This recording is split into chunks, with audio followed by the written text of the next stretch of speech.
Horas con 32 minutos. Saludamos al licenciado Cristian Zurita, periodista de investigación. Fue candidato a la presidencia de la República tras el asesinato de Fernando Villavicencio.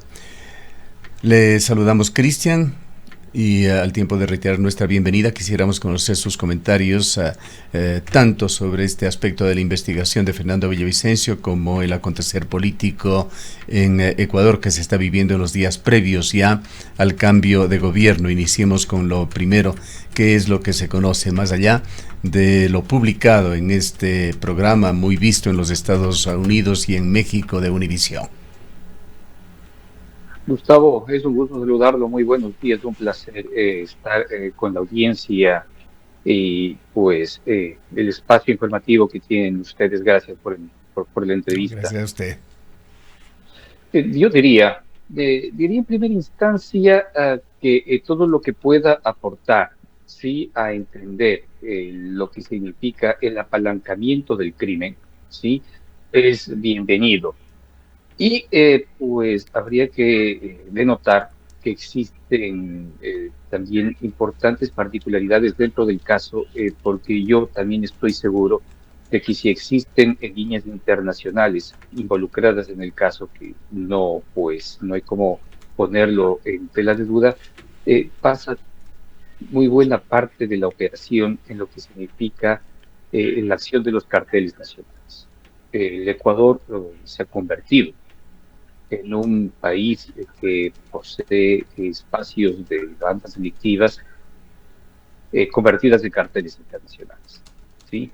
Y esos carteles internacionales tienen conexiones y vasos comunicantes con el exterior y con sus socios, que obviamente se encuentran en México, sea el cartel Jalisco Nueva Generación y sea el cartel de Sinaloa. No dudo que pues puedan existir vasos comunicantes, pero también creo que buena parte de la operación sí pasa por el trabajo y por los carteles nacionales que hoy ya se conoce, incluso pues tienen la capacidad independiente de llevar droga a los Estados Unidos sin ayuda, o más bien señalando que existe una independencia por parte de ellos en la que es su actuar dentro de lo que significa el crimen organizado. De tal manera que pues es importante que se deba profundizar desde allí en las nuevas investigaciones que la Fiscalía impulsa y de las relaciones narcopolíticas que existen con estas bandas. Quisiera preguntarle también, pues no le habíamos escuchado a usted referirse luego al tema, sobre declaraciones de su ex compañera de fórmula, Andrea González, aunque luego dijo que se le había sacado de contexto sus declaraciones, pero lo que se entendió, lo que entendimos, era una sugerencia de ella en el sentido de que fue una especie de ligereza que no compartía su conclusión sobre las declaraciones de uno de los componentes del complot, que no había llegado a participar, pero que acusaba directamente al correísmo. Bueno, es una parte de las acusaciones que aún las sostengo con fuerza porque pude conocer de primera mano las declaraciones que emitió aquel testigo protegido en esos momentos y pues lo que identificaba es una fuerte presencia informativa para tratar de evitar o tratar de contrarrestar sí, lo que se conoció a través de la Fiscalía General del Estado. O sea, la Fiscalía General del Estado promueve a través de la información que tenía o impulsa la declaración juramentada de este testigo protegido, ¿sí? Justamente primero para precautelar la información que él contenía lo sabía y que pues estaba dispuesto a entregarla. Así que yo me ratifico absolutamente en todo lo dicho. No hay ahí ningún tipo de error, ni ningún tipo de ligereza, ni ningún tipo de apuro, que en su momento tal vez por las condiciones y las extremas radicalidad que se enfrentó o enfrenté en redes sociales por parte del troll, del correísmo, pues parecería que estaba equivocado, pero esa información es válida, es importante y me ratifico. Licenciado Zurita, luego del asesinato a Villavicencio hubo un número de personas que fueron detenidas, no obstante la mayoría fue asesinada dentro de los centros penitenciarios. ¿Usted considera que quienes fueron los responsables del asesinato a Villavicencio son los mismos que se encargaron de estas nuevas víctimas que estaban dentro del proceso? Dos vertientes en esta pregunta, ¿sí? La responsabilidad del grupo de delincuencia organizada del que formaban parte, que se encarga de su crimen, sí, que son los lobos, y pues la total responsabilidad del Estado por precautelar las vidas de de estos presos que pues se encontraban prontos a ser llamados y pues a que se les impute o los imponga pues un pedido de pena por parte de la Fiscalía General del Estado. Eso lo hemos discutido ayer, tanto de forma pública como en una reunión algo más privada, en la sesión ordinaria que se mantuvo en Washington en la Comisión Interamericana de Derechos Humanos, con la contraparte del Estado, que estuvo presente tanto el procurador, sí, como el ministro de Gobierno, Henry Cucalón. Ha existido pues una, una clara aceptación de la responsabilidad del Estado en lo que significa el crimen de todos estos ciudadanos que participaron en el magnicidio de Fernando Villavicencio. De tal manera que allí tiene que abrirse una nueva investigación para determinar, ¿sí? Cómo actuó, ¿sí? La responsabilidad que tiene la Secretaría Nacional de Prisiones, el SNAI, y cómo pues actuaron estos grupos para conchavarse y encontrar un camino de su asesinato. En Ecuador poco se habla de este tema, es comprensible el sigilo que se tenga que guardar en muchas informaciones relacionadas con una investigación de esta delicadeza y esta magnitud, pero hasta donde se puede divulgar y hasta donde usted conoce, Cristian, ¿cómo ve el aporte del FBI en esta investigación? También los efectos que ha causado esa recompensa de $5 millones que dio los Estados Unidos dentro de ese programa de recompensas contra la delincuencia organizada. Es fundamental. La presencia del FBI ha sido como el gran observador, este ojo o visor de las acciones de la policía que frente a una institución externa de una reputación enorme y de una capacidad investigativa, pues lo que ha hecho es funcionalizarse a, a la propuesta de trabajo y metodología que ellos han señalado para conocer la información. De lo contrario, yo creo que hubiese sido muy difícil lograr conocer de forma tan rápida la presencia de todos los involucrados en el hecho material, ¿sí? Eso es posible por dos líneas, porque existía un grupo de policías lo suficientemente involucrados con su trabajo y su participación desde el punto de vista técnico, ¿sí? Y la observación constante del FBI, esta Oficina de Buró de Investigaciones Federales, pues lo que pudieron determinar es que las investigaciones hechas en el Ecuador fueron lo suficientemente fuertes como para abarcar este primer camino que, que lleva a los delincuentes o a los asesinos materiales. El segundo tema que pasa por la, la responsabilidad intelectual es un camino obviamente mucho más largo. Yo no he tenido por la oportunidad de conocer algunos detalles extras, ah, porque me encuentro algún tiempo ya fuera del país. Y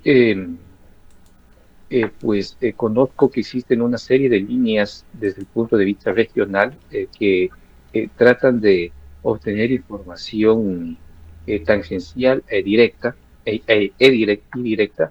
de otras investigaciones desprendidas a grupos ecuatorianos. Existe una investigación encaminada en México, existe una investigación encaminada en Colombia, ¿sí? Otra en el estado de Nueva York, todas tangencialmente relacionadas a los grupos de delincuencia organizada que pudiesen haber participado dentro del magnicidio.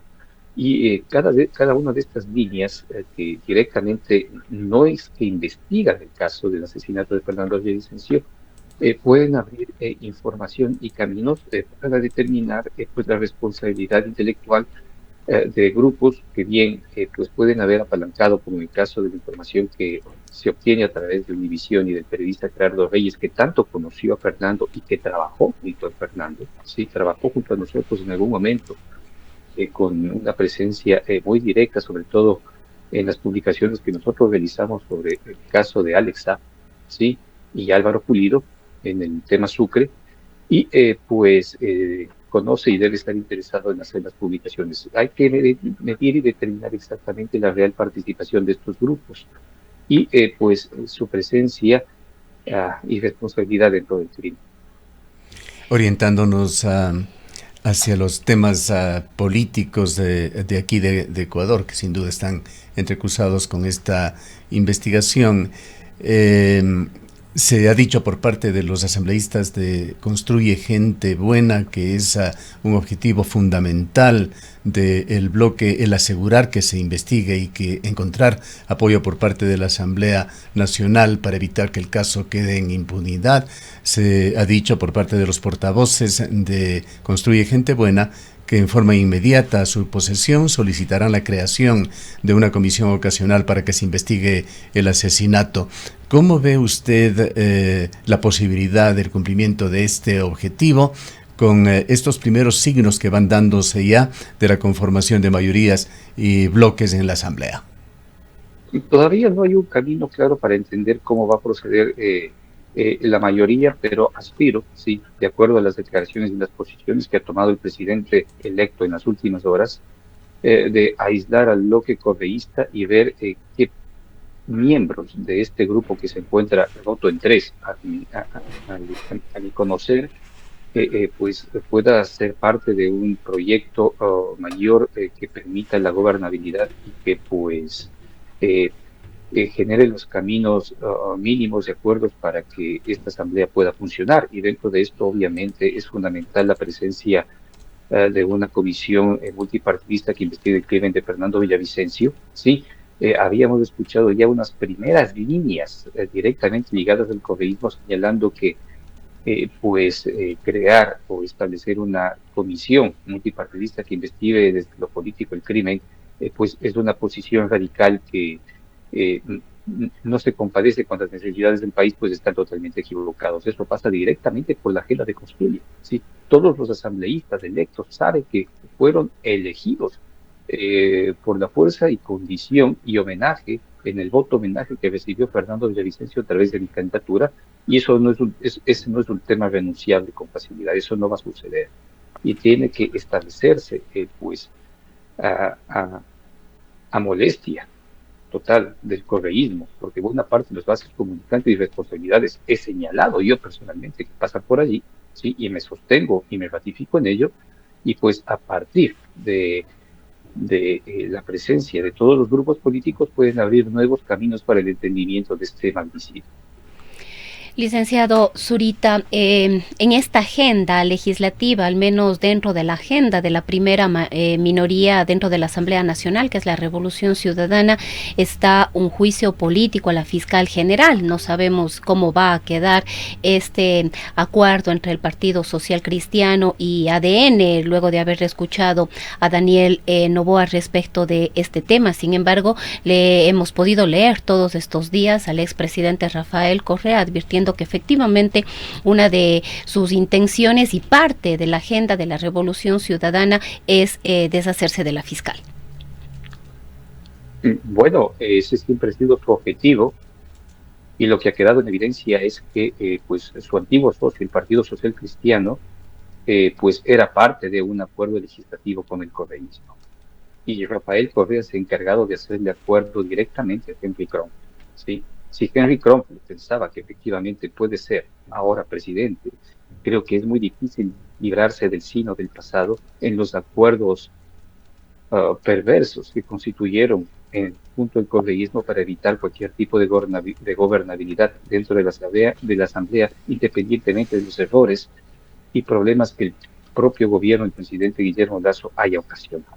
¿sí? Personalmente, pensar que él puede apostar por una a la presidencia de la Asamblea, librándose del pasado y los acuerdos que tiene con sus ex socios, que han sido evidenciados con claridad por el propio Rafael Correa, es un problema y hay que encontrar espacios y nuevos caminos para que esa Asamblea, a través de las personas idóneas y adecuadas, puedan encontrar un espacio de dirección al interior del legislativo.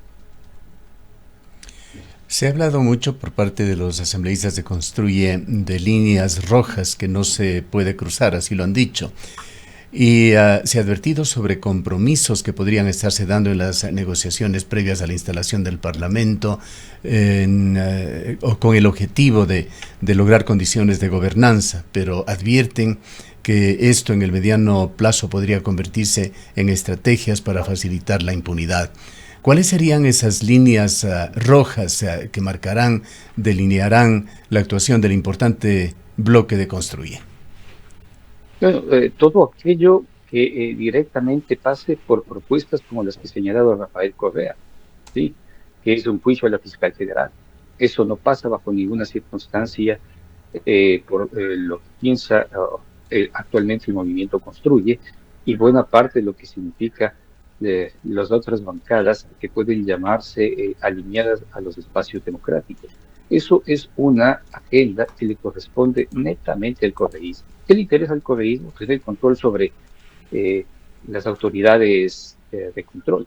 Necesita tener un contralor, necesita volver necesita muñequear y tener control sobre el Consejo de Participación Ciudadana, que son espacios que se le han ido olvidando y que se encuentran ya en contra y que le generan un grave problema para sus condiciones de supervivencia desde el punto de vista de, de guardar o salvaguardar la impunidad que tratan de mantener, porque no es que el periodo correísta aún no aún se ha olvidado. Hay mucho que investigar y mucho que proceder allí. Esa es una de las líneas rojas que yo creo que no solo pasa por la posición que tiene el movimiento Construye, pasa por una serie de principios que aspiro se impongan en la Asamblea en una mayoría que se puede constituir, incluso con aquellos espacios o asambleístas desertores de la Revolución Ciudadana que entendemos existen. Así que, si es que existe el interés de promover un camino para controlar las autoridades de control y volverle a meter mano a la justicia, porque es de lo único que se habla. ¿Sí? ¿A quién le pertenece el nombre de tal consejero al interior de la judicatura? ¿Quién maneja el número de jueces que efectivamente hasta hace poco fueron en una buena cantidad nombrados por el Consejo de la Judicatura y qué intereses representan? Y no estar hablando de lo que efectivamente requiere y necesita el país. El país necesita en verdad un debate fuera de toda censura, ¿sí? De lo que significa luchar contra el crimen organizado, que creo que es la primera prioridad absolutamente para todos. En el país en este momento existe una condición de autocensura política, ¿sí? Que evita hablar de quienes son los criminales, generan la violencia y destruyen el país simplemente por temor a ser tocados por él. Ahora, licenciado Zurita, ¿cómo queda Construye? Este es uno de los movimientos políticos que antes de la posesión ya se ha venido desgranando. No me equivoco, son 3 o 4 asambleístas quienes pertenecían a Gente Buena, que era parte de la alianza con este movimiento. Se salieron para formar otro bloque con Actuemos y con el partido Sociedad Patriótica del expresidente Lucio Gutiérrez, quien también está como asambleísta y que se posesionará en los próximos días. ¿Esto cómo le deja Construye? El movimiento se encuentra lo suficientemente sólido como para actuar como un bloque orgánico. De hecho, lo va a hacer.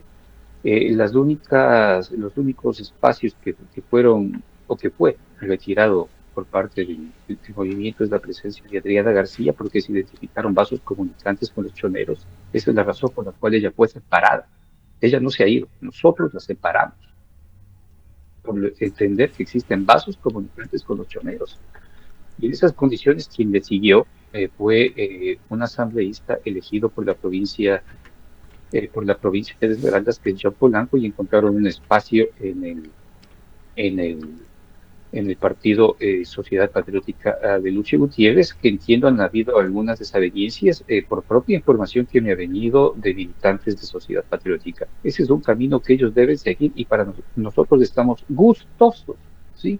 De que las personas indeseadas y que mintieron los principios y traicionaron lo que pregonaba Fernando Villavicencio ya no estén dentro de ese plan. Para nosotros es lo mejor que nos pudo haber pasado, para el bloque es lo mejor que les pudo haber pasado, sí, que las personas indeseables ya no sean parte, sí, de este proyecto. Y de ahí no existe ningún otro hasta las circunstancias que conocemos, porque puede pasar cualquier cosa, un retiro mayor. No existe ya tal desgrane, lo que existe es la separación de una persona, otra se ha ido por su propia voluntad y pues dos que se perdieron dentro de lo que significa el proceso de nuevas elecciones en el exterior, que pues dadas las condiciones todos sabemos y entendemos cómo es que se decantaron los escaños a partir de las elecciones en segunda vuelta. Ante una excitativa suya, el hoy presidente elegido de Ecuador, Daniel Noboa, para que se pronuncie con respecto a la agenda de Construye, particularmente a la creación de la Comisión Especial para investigar el asesinato de Fernando Villavicencio. Daniel Noboa hizo público un comunicado el miércoles 23 de agosto en el cual señalaba textualmente: solicitaremos urgentemente asistencia internacional especializada para encontrar a los verdaderos autores intelectuales y materiales que han apagado la vida de Fernando Villavicencio. Ecuador no seguirá siendo un país de impunidad. Ese fue el mensaje de Daniel Noboa. ¿Qué deriva ha tenido el mismo? ¿Se ha podido conversar con Daniel Noboa? ¿Se conoce sobre si mantiene esta posición y qué pasos concretos estaría dando ahora que ha estado justamente haciendo contactos claves en esta etapa previa? Bueno, yo tuve en un momento dado, luego de la primera vuelta, la posibilidad de conversar directamente con él, y es uno de los ofrecimientos que entiendo los va a mantener. Yo no he tenido la oportunidad de conversar posteriormente, pero hubo una serie de señales en las cuales ratificaron este pedido, ¿sí? Lo hicieron públicamente a través de una serie de comunicados que buscaban el interés de abrir primero y ser parte de una comisión multipartidista que desde lo político se investigue y pues traer todas las posibilidades técnicas desde el exterior para lograr identificar y responder ante por esta condición de impunidad, primero como un reconocimiento a su familia, ¿sí? Tanto a quien es su viuda, Verónica Zarauz, como directamente a su familia, y luego por una condición de reencuentro nacional y de lucha contra el crimen organizado. Sí, entiendo que esto pues es un principio que lo va a mantener. Entiendo que ya ha hecho declaraciones muy claras con respecto a contar con procesos de cooperación técnica tanto de Israel como de los Estados Unidos. Habrá que ver cómo se logra concretar e implementar esas propuestas y pues en buena hora que el presidente electo decida continuar y ser fiel a la palabra que ha dado y mostró en señales desde la campaña electoral. Hay varios hilos en esta compleja investigación. Cristian, hablemos de lo que está haciendo la justicia ecuatoriana, la investigación de la Fiscalía, que finalmente podría devenir en un juicio formal contra quienes se determine son parte de este atentado. Una vez que se ha cerrado ya la instrucción fiscal, se espera para el próximo 29 de noviembre que se realice la audiencia de evaluación y preparatoria de juicio contra 6 procesados, ya que 7 fueron asesinados. ¿Qué expectativa tiene usted sobre esta sesión judicial que tendrá que darse a finales de este mes? ¿Qué es lo que puede pasar allí de acuerdo con su visión? Será un primer camino y tal vez la línea de avance para poder determinar en el futuro la responsabilidad de los autores intelectuales, porque seguramente la Fiscalía va a pedir la mayor pena, ¿sí?, a todos los involucrados dentro de este caso, porque existe la suficiente información probatoria que identifica su responsabilidad dentro del crimen, ¿sí? Entonces, para aquellos que aún están vivos, pues es responsabilidad del Estado mantenerlos. Puede haber una serie de posibilidades futuras, ¿sí? Puede haber acuerdos de cooperación, puede ser parte de este programa de víctimas y testigos al momento de colaborar, y pues eso abre un nuevo espacio y unos nuevos caminos para quienes directamente dentro de estos grupos, sobre todo aquellos que han sido denominados lobos a la sombra, que conocen perfectamente por quién fueron contratados y sobre todo de la vida de Angulo, ¿sí?, que es el responsable quien ordenó disparar a los sicarios colombianos, pues hay que mantenerla y esperar que pues puedan ser juzgados y que cumplan efectivamente su pena. Bien, queremos agradecerle muchísimo, Cristian, y dejarle un mensaje final para nuestros oyentes.